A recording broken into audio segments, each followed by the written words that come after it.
Anyway, since you've already read it, you should just hold on to it. I can always start a new one. Well, feel free to look around. I'm going to start looking for the gift Elen mentioned. Oh, but be careful with the stuff around here. I'm not saying you can't touch anything. Just try not to choke on the dust. Polonia.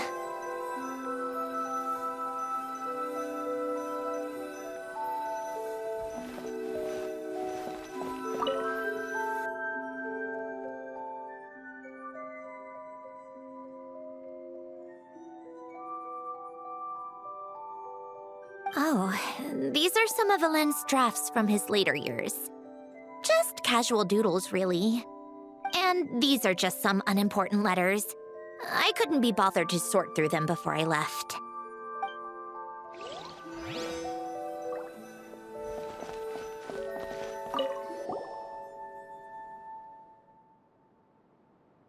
Wait, the people in this picture look kind of familiar. Hmm? Oh, this was taken when Elen and Renee were both still at the Fontaine Research Institute. Before their falling out. In his later years, Elen would often sit by the fireplace and stare at this picture, wearing an expression somewhere between guilt and longing. He said he sometimes regretted not helping his friend when he needed it most, even if just to stop him.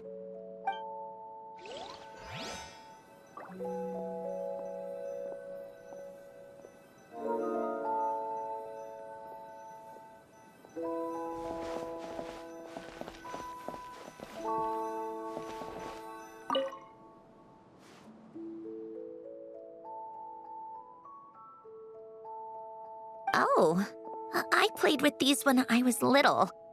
During the first few months after I was created, I mean. At first, Elen and I would play together, but it didn't take long for me to become unbeatable. So, Polonia and I played together instead. Yeah, these don't look like Paimon's kind of games. Logic and math puzzles? Those happen to be my specialty. It's been so long. What do you say? Should we play a few rounds? Let's go with this one. The gears on the left are stacked to smallest. The goal is to move them to the other side in the fewest number of moves. Let's go with this one. The gears on the left are stacked from largest to smallest. The goal is to move them to the other side in the fewest number of moves. Just remember, you can't stack a bigger gear on top of a smaller one.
Need help?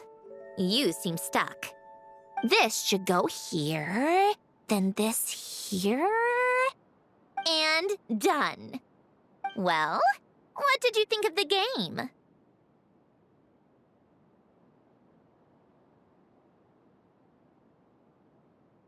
You showed quite a bit of promise, too.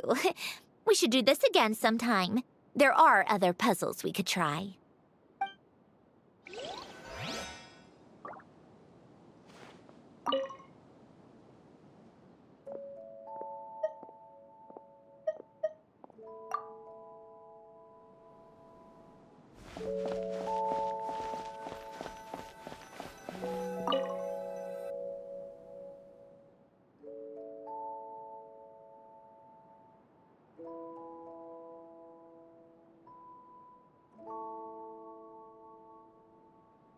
This was Elaine's workbench. Later on, of course, it became mine. It's where both Polonia and I were brought to life. Before Elaine was bedbound, this is where he would teach me about mechanics. I would sit and listen, chiming in with questions here and there. Later on, when he got too sick, I took over and would work on Polonia here. Wow! This house is filled with so many memories! It's so cozy and charming! You should have seen it in its prime, when people actually lived here. A lit fireplace, a steaming cup of coffee. That's the real deal. You know, we also used to have a mechanical piano that Elaine built. Ooh!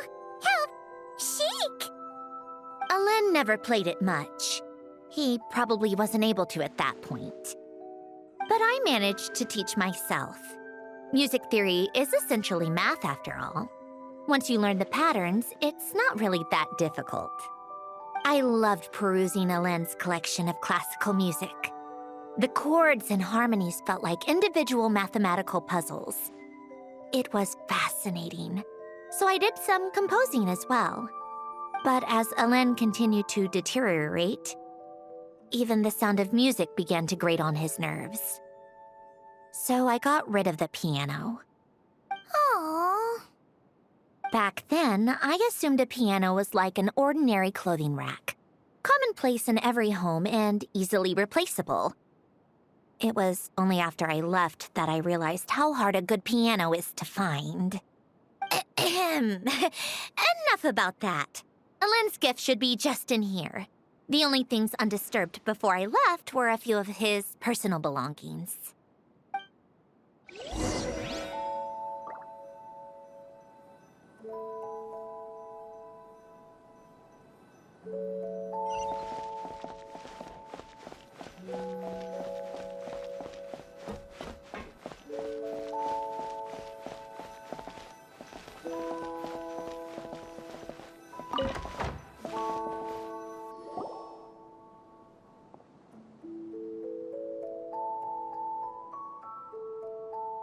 Wait, there's a hidden compartment at the back of this box.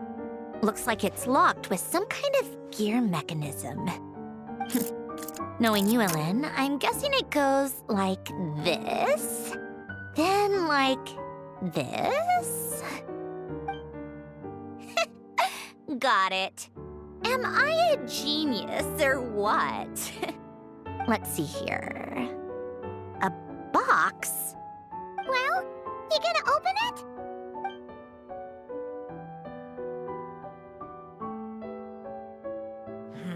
It's heavier than I was expecting. Just how much stuff is in here?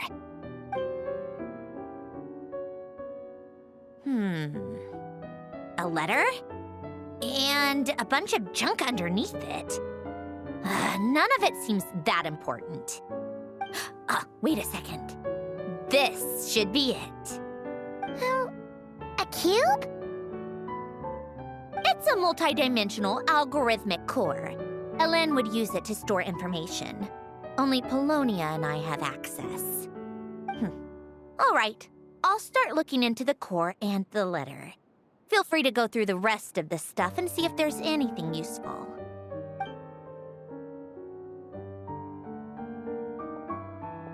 Okay. Hold on. There's another picture in here.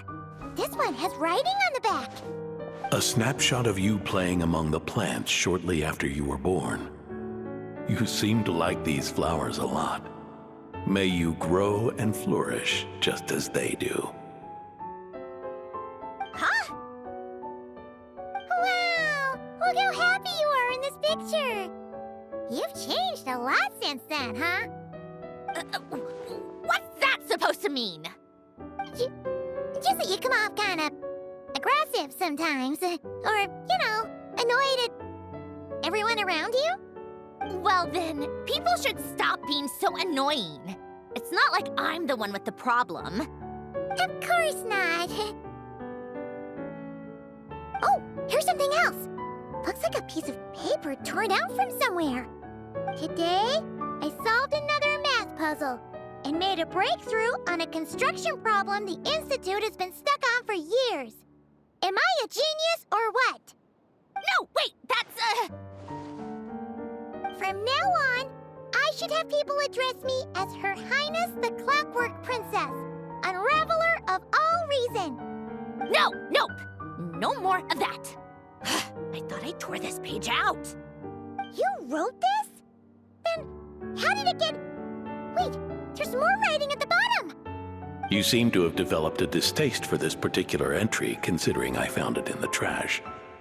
I'm sorry, but I could not help but hold on to it. Forgive me. Lynn! Don't be embarrassed. Everyone goes through a phase like that. Nonsense. I wasn't even the one who wrote that. It must have been Polonia.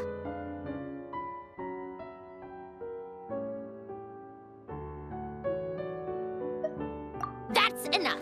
I told you it was Polonia. You know what? We're done with this. No more rifling around in the box.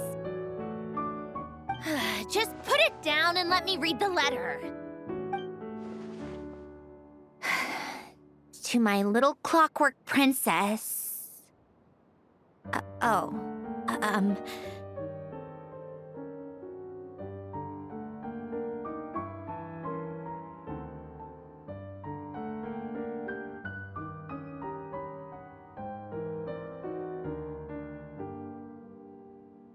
Not another word. Got that? If you're reading this, You've most likely received the gift I left for you. I just hope you didn't stumble across all this while cleaning out my effects or something trivial like that. I once asked if there was something you wished for. Do you remember that? I wonder if time has changed your answer. Regardless, I have another gift. A formula that will allow you to come face to face with the anomaly inside of you. If you even still call her that. Why this gift? To understand that, allow me to wax poetic on the soul once again.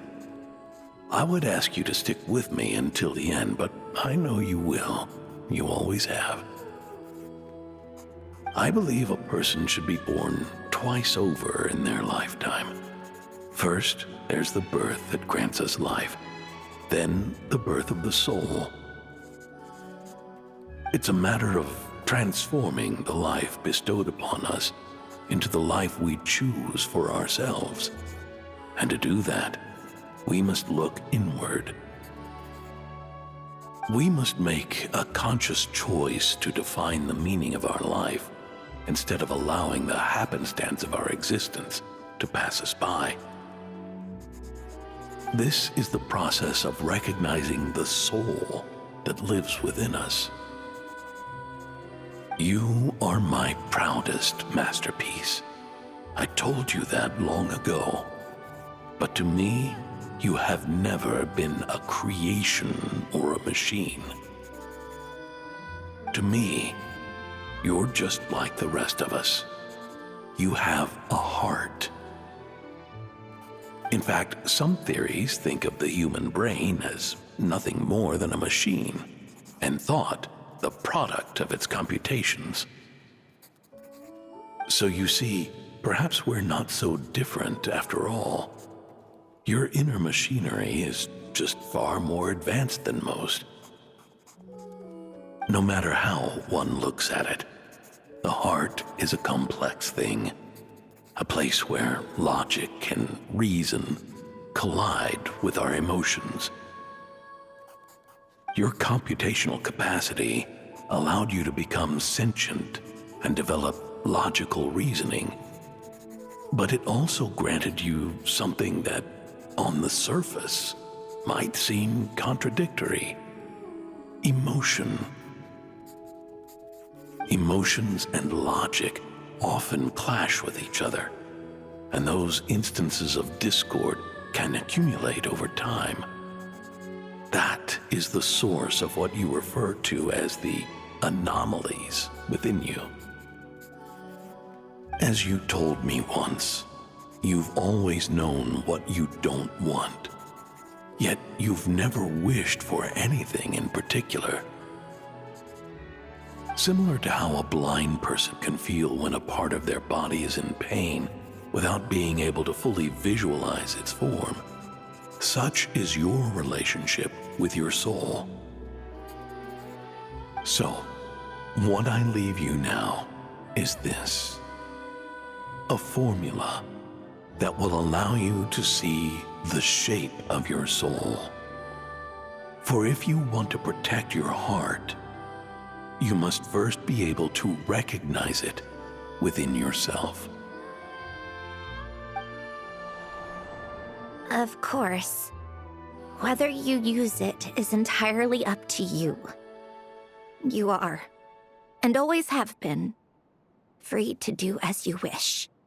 Regardless, whether by my formula or some other means, I trust you will know your heart one day.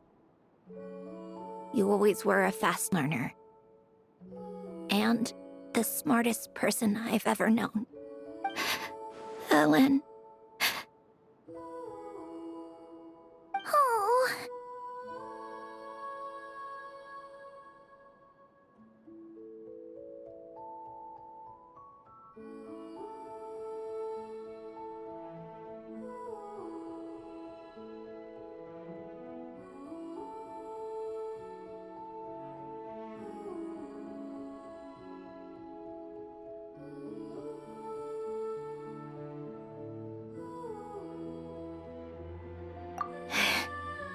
I'm fine. I've already figured out how this formula works. Let's get out of here and then we can use it. You made up your mind already? You're gonna do it? Why wouldn't I? Resolving the anomalies within my core is the reason I came here in the first place.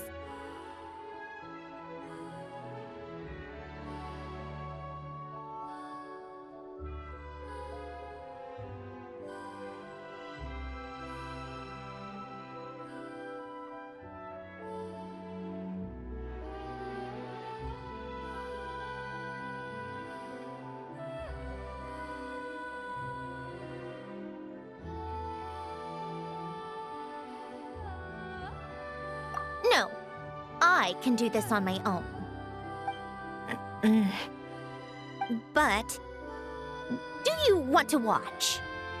What do you mean? I already know what anomaly I need to resolve. Like Ellen said, she's an amalgamation of all the times my logic algorithms have clashed with my emotions. And by resolve, you mean that literally? Or... Yes. But if you, let us in like that, wouldn't that mean letting us see a bunch of your, you know, inner thoughts and secrets? If what Ellen said is true, then I'm about to be... born anew. Or whatever.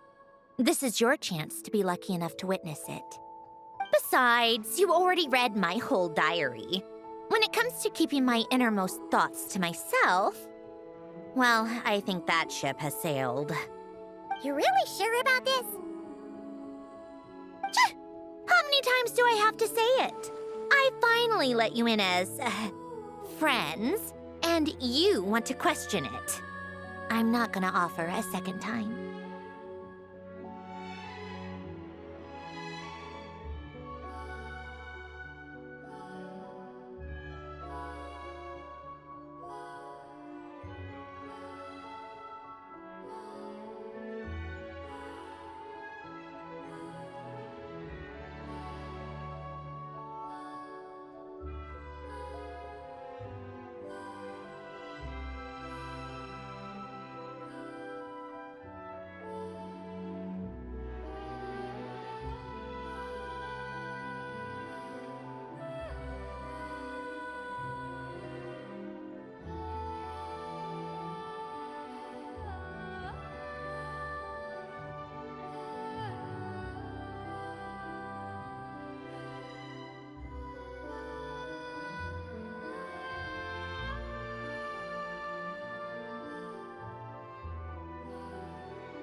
Enough with the mushy stuff. Just follow me.